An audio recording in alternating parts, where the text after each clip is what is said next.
Dear brothers and sisters in Jesus Christ, welcome to Vianney Sunday. We hear about Elijah's need for human bread to sustain his life in the first reading, and in the Gospel we hear about Jesus being the bread from heaven to sustain not only human life at a physical or material sense, but also in a holistic sense, including a spiritual sense. And on this particular day, when we celebrate St. John Vianney, the patron saint of parish priests, this Sunday, though his feast is celebrated on August 4th, how can we learn from this man? We see three elements in St. John Vianney's life. Firstly, we see failure, we see fright or fear, and we see the challenge of a fruitless situation. But yet he never gives up. Jean-Baptiste Marie Vianney, popularly known as John Vianney, was born on May 8, 1786 in Dardilly, France, and baptized the same day, being the fourth of 6 children. He was raised in a Catholic home and often helped the poor. In 1790, when around the time of the French Revolution, priests were forced to work in secrecy, and that's when young Vianney believed that priests were heroes. He received his first Holy Communion in private and in secret, because otherwise the priests who were giving it to him could risk losing their lives. He made this at 13 years old and his first communion, and he also prepared for his confirmation in secrecy. When he was 20 years old, he was allowed to leave his family farm to study at a presbytery school in Ecali, where he learnt maths, history, geography, and Latin. He was an average student according to people of the time, and he struggled with his studies, particularly with Latin. However, when the Catholic Church was re-established in 1802 after the Revolution, he was able to go back to his studies. Again, in 1809, he was drafted into Napoleon Bonaparte's army. However, in this situation, once as his troops were passing a church, he stopped at a church where he prayed, and he met a young man who volunteered to help him return to his group because he was lost. But instead, the man led him to a group of deserters deep in the mountains. The punishment for desertion of army service was death. And John lived in fear for 1 year and 2 months, and he used the name Jerome Vincent during this period of time. However, later on in 1812, eventually he returned and was ordained deacon in 1815. Finally, he became a priest on August 12, 1815 in the Convent de Minimes de Grenoble. His first Mass was celebrated the next day, and he was appointed as an assistant parish priest to Monsieur Bally in Italy. It was during this time when Bally passed away, Father Bally passed away, that John Vianney was appointed parish priest in the parish of Ars. Ars was a very deserted parish, and people hardly attended church. Out of the 231 parishioners, only one attended Mass daily. And it was really a fruitless situation that John Vianney was placed in. However, he never gave up. This cure of Ars, or pastor of Ars, spent many hours in prayer. He would visit his parishioners, think of interesting things to tell them, not giving up on the failure outside or the fear inside or the fruitless situation he saw outside, but trusting that God would give him the grace and strength he needed. Gradually, people began to return to the church thanks to the efforts of this holy priest, not only at the spiritual level of prayer, but also at the social level of visiting and interacting with his parishioners. And then we see in 8 years, the parish radically transformed. And from just having a population of 231, people said of the time, 20,000 people would visit this parish every year. And from a parish seemingly rooted in failure, it became a parish of great favor. As God comes in, as Jesus, the bread of heaven, takes greater place in our lives and in those of people around us, we see favor happening. And many people who had never been for confession would come to this parish, to the cure of Ars or the pastor of Ars for confession. And so John Vianney became very well known at the confessional. He would spend many hours, some would say even up to 15 to 18 hours a day, managing on very little sleep, thanks to the grace of Christ and also his intense fasting and penance. During this time, he was very firm with his parishioners and he had a deep devotion to Saint Philomena. Several times he wanted to leave ours to become a monk and devote his life totally to God, but he chose to stay there. And thanks to his faithfulness to God at all times, even as a deserter, he was eventually forgiven and they worked out an alternative for him, so he didn't have to face the punishment for desertion, though he hadn't done it deliberately but was falsely fooled or manipulated by another person, causing him to become a deserter. But still he never gave up, and he saw, thanks to his faithfulness both in his parish and in his life, he saw God rewarding him with fruitfulness. And we see towards the end of his tenure, Jean-Marie Vianney experienced great fruitfulness in his parish.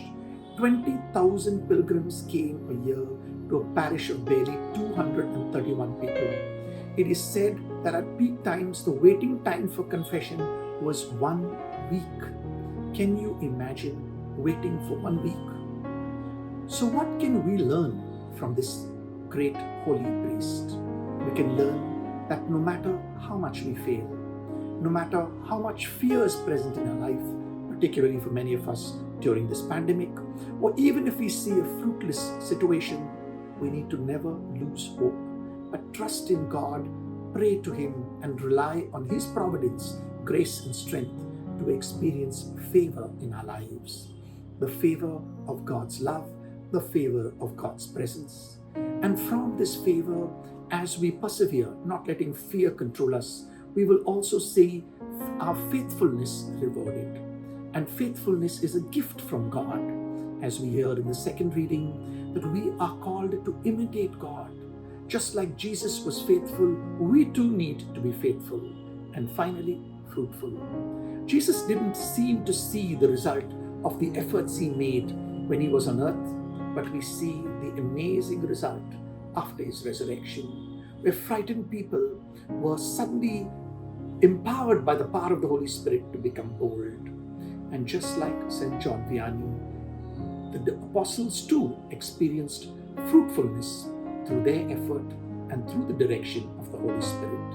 So let us never lose hope, especially in the face of failure, fear, or fruitlessness, but always trust in God and persevere, just like our saint of today, to experience the bread of heaven, transforming us internally and externally, and giving us the favor we need, helping us to be faithful to the call we have, and finally helping us to be fruitful in our ministries. May God give each of us the grace to be the new Jean-Marie Vianneys of today in the area that He has called us, and for the particular grace and calling that He has given us. In the name of the Father, and of the Son, and of the Holy Spirit. Amen.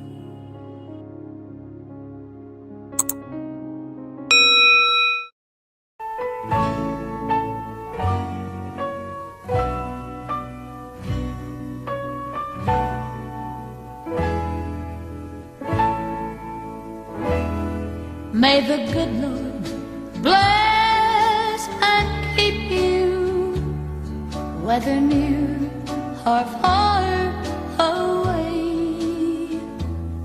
May you find that long-awaited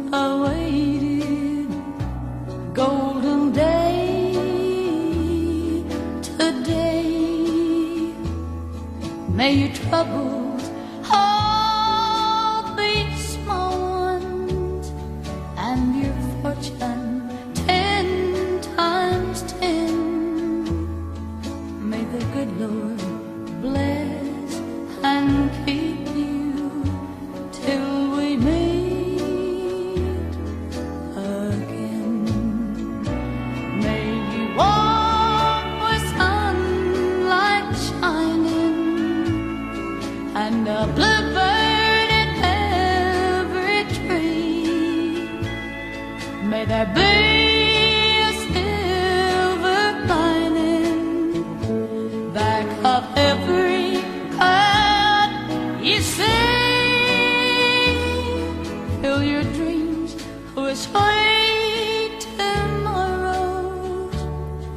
never mind what might have been. May the good Lord bless and keep you till we meet again. May you walk with sunlight shining and a bluebird in every tree. May there be a silver lining back of every hurt you see. Fill your dreams with sweet tomorrows. Never mind what might have been. May the good Lord bless and keep you till we meet again. Till we meet again.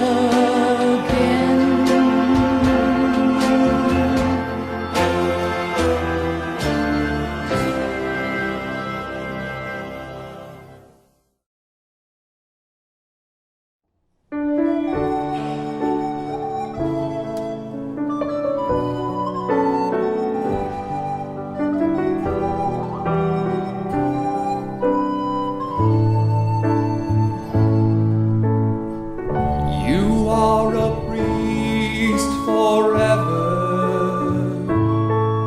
in the line of Melchizedek,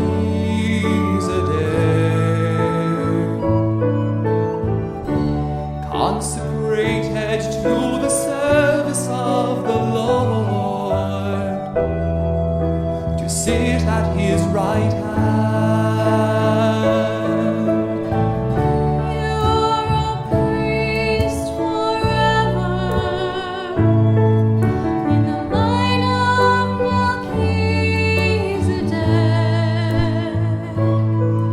In persona Christi ad maiorem Dei gloria, totus tuus amen. Beneath the mantle of your mother, who intercedes on your behalf,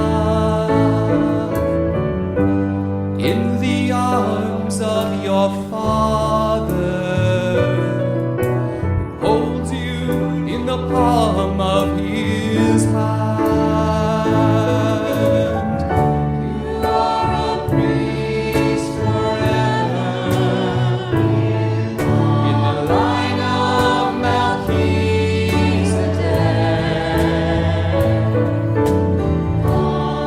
consecrated to the service of the Lord, to sit at his right hand.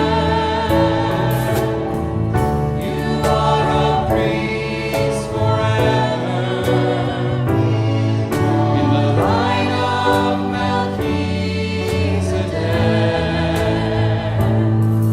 in persona Christi ad maiorem Dei gloria, totus tuus amen.